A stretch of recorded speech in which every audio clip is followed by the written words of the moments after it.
It's now my great honor and pleasure to introduce our Convocation speaker, Darryl Dobras.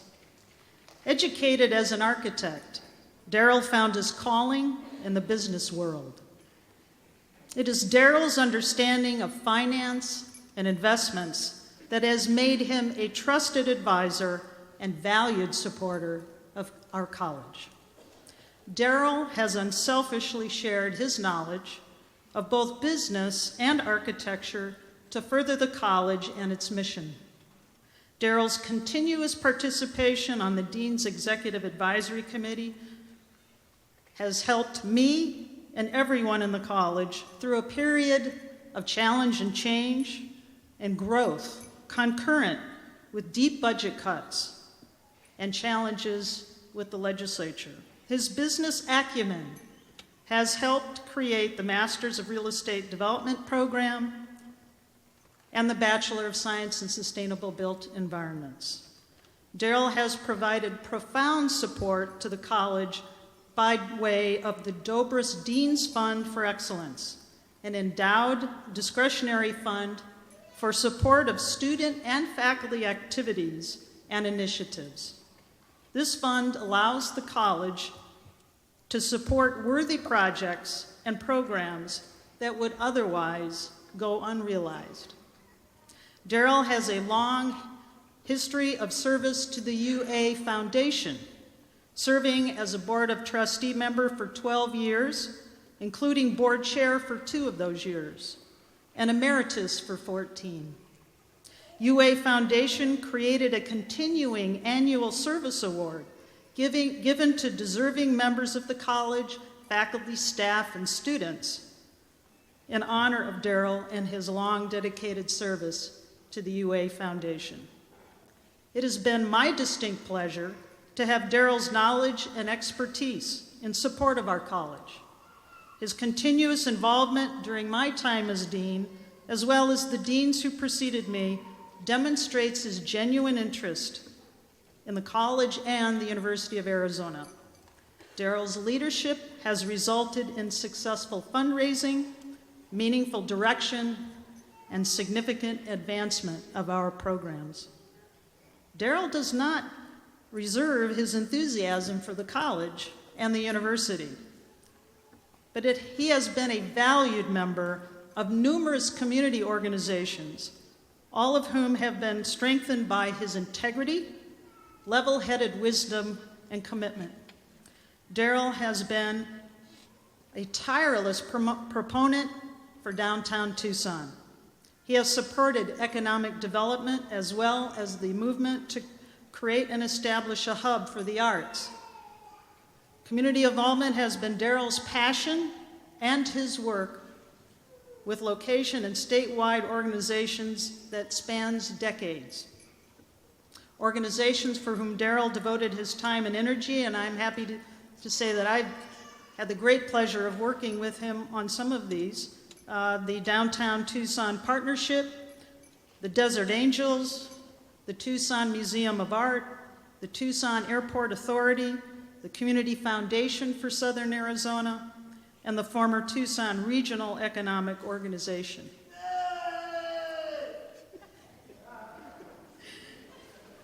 A long-serving champion for the college, the university, and the community for more than 40 years, Darryl is quiet, unassuming, and always leading from behind the scenes. Our college has been the grateful recipient of Darryl's overall generosity, including time, talent, and treasure, and his ongoing interest in Capla's programs has been invaluable. Please join me in welcoming Darryl Dobras.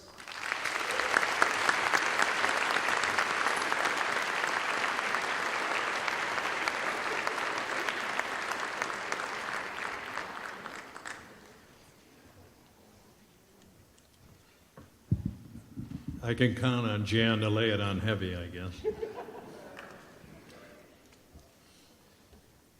Dean Cervelli, faculty of the college, staff of the college, recent graduates, their friends and family, Jan beat me to the punch when I said the family should get an applause from the graduates because without their support, they wouldn't be here. So I'll just have to go on from there. So it's a pleasure to be here, but it's a bit of a surprise for me. Usually when someone from the university calls me, it's one of two things. We need help raising money, and we'd like you to kind of kick it off with a nice donation. And if it's not that, they are notifying me that they have finally found a way to rescind my degree. I have a short time tonight, so I'd best get on with my story. I did have a 1-hour PowerPoint presentation, but the dean saw fit to edit out most of my material. So we won't have that. It'll be very short.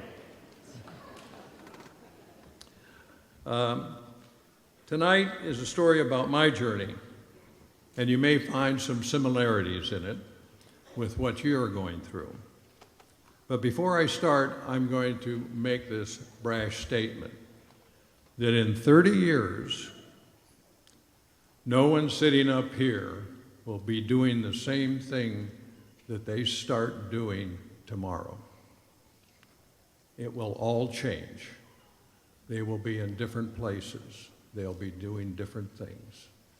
They have a basis in the degree they're getting now, but where they're going is going to take them in a variety of different places. So I'm going to tell you a little bit about my story and my journey. When I headed off to college in 1961, I was 17 years old. My family lived in an industrial town outside of Cleveland, Ohio.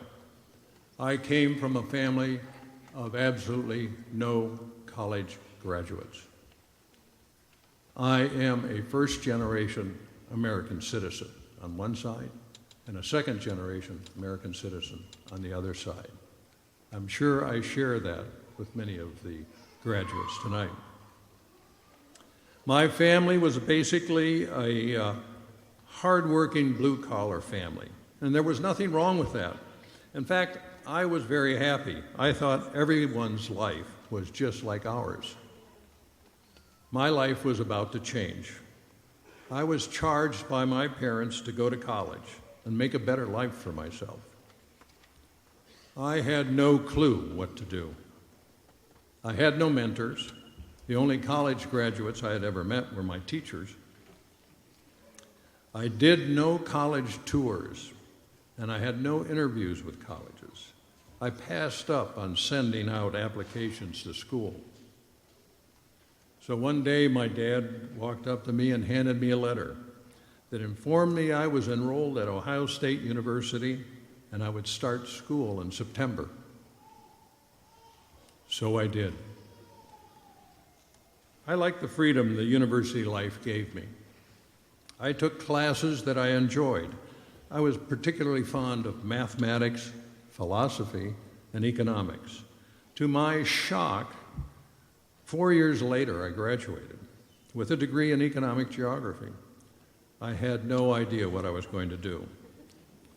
And this is a plug for my best friend. I was lucky enough to make the best decision of my life after that. And I married my best friend, and we are still together after all these years.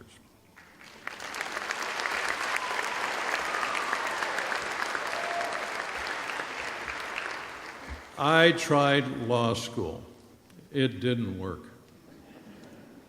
I got drafted, but I managed to join an Army Reserve unit.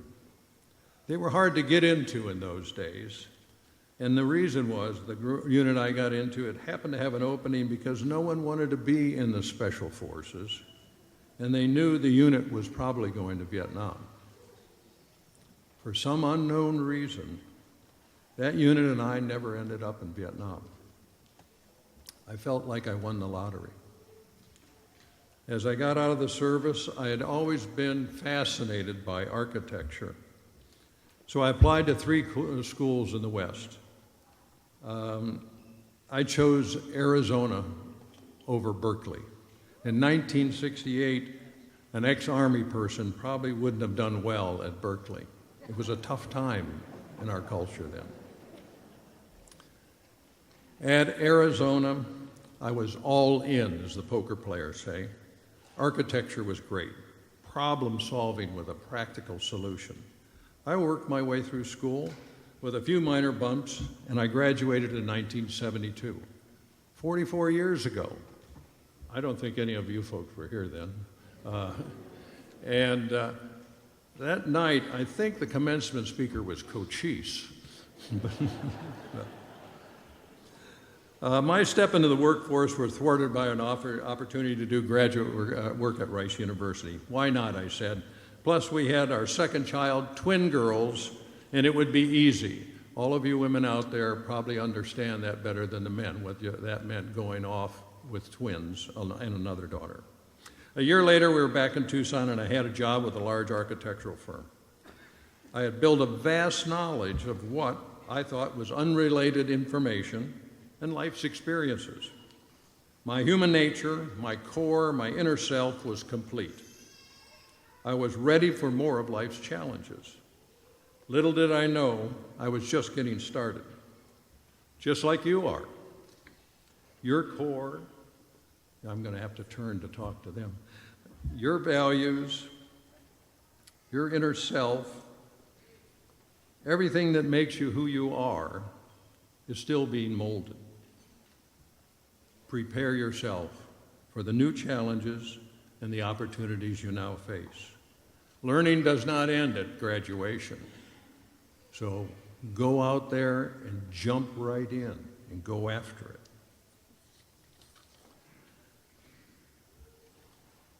I was working for a very large architectural firm. It was called ADP. Some of you may know it. I was a project architect for hospitals, flying to every LA every week. I was important. I had a job I wanted. I must have had my rose-colored glasses on. The economy turned bad. My job was disappearing. I was laid off and rehired several times. I took a job with a one-man firm and suffered the same result. I was out of work with a family to support. A chance meeting with a classmate of mine led to the next stage. Both of us were out of work. Our answer to this was to start our own company. Perfect solution, right? We were going to be our own bosses and in charge of our destiny. Actually, it worked out pretty well. We were even featured on a local magazine cover at one point. Then late one night, I got a phone call. My partner was headed to the hospital. He was alive but unconscious. He had a cranial aneurysm, rupture in his brain. He was not expected to live. He did live, however. I spent the next 6 months in rehab with him working. He would never fully recover. He was a totally different person. Things had ended for both of us. It changed me. I learned that life was a gift and that I was not invincible.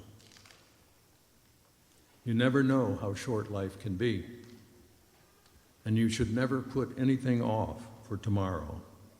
Do it now. Also, it takes strength and courage not to stay down. You will have your setbacks, but the real measure is how you get back up and get back in the game. I kept the business going and started to rebuild what I had lost when I received a phone call from a local banker who I had been doing business with. He had a business proposition for me. Let's get together for lunch, he said. I said, okay. He was of the opinion Tucson needed a local bank, and he thought I was the right person to help him put it together. It sounded interesting, and it was. A year later, we were in business. I had helped him navigate the legal and governmental requirements and raise the capital necessary to start the bank. Early 1980s, timing was great. Soon afterward, a friend called from Ohio. He was starting a new oil and gas company in southern Ohio. and needed help getting it off the ground. I was on the plane the next week. And the last call was a friend working for an offshore oil industry, he wanted to start a new company servicing the offshore oil platforms. He needed some help, and I said, I'll be there. Opportunity had come, and I jumped right in. It felt right, and that inner voice of mine kept saying, it is what you are, and you love it. In the 90s, I joined and became chairman of a group of 70 investors in Tucson known as Desert Angels. To this date, the group has formed dozens of companies, provided millions of dollars to our community. I had no idea when I started my journey would take me here. But it has, and I'm at peace with myself. Your journey will be the same. Starts, stops, successes, failure, happiness, sadness, but to remember to listen to your inner voice. You want to have that contentment which comes from knowing and celebrating what you have become. I have two quotes to end this. One is from Mark Twain, of all people, and it is, 20 years from now, you would be more disappointed by the things you did not do than the things that you did do. So throw off the bow line, sail away from the safe harbor, catch the trade winds in your sails, explore, dream, and discover. And the last quote is from Steve Jobs in his commencement address to Stanford in 2005. It's often used, and it's one that I think is one of the best quotes, and one that you can live your life by. Your time is limited, so don't waste it living someone else's life. Don't be trapped by dogma, which is living with the results of other people's thinking. Don't let the noise of others' opinions drown out your own inner voice. And most important, have the courage to follow your heart and your intuition. They somehow already know what you truly want to become. Everything else is secondary. So thank you, congratulations, and may the force be with you.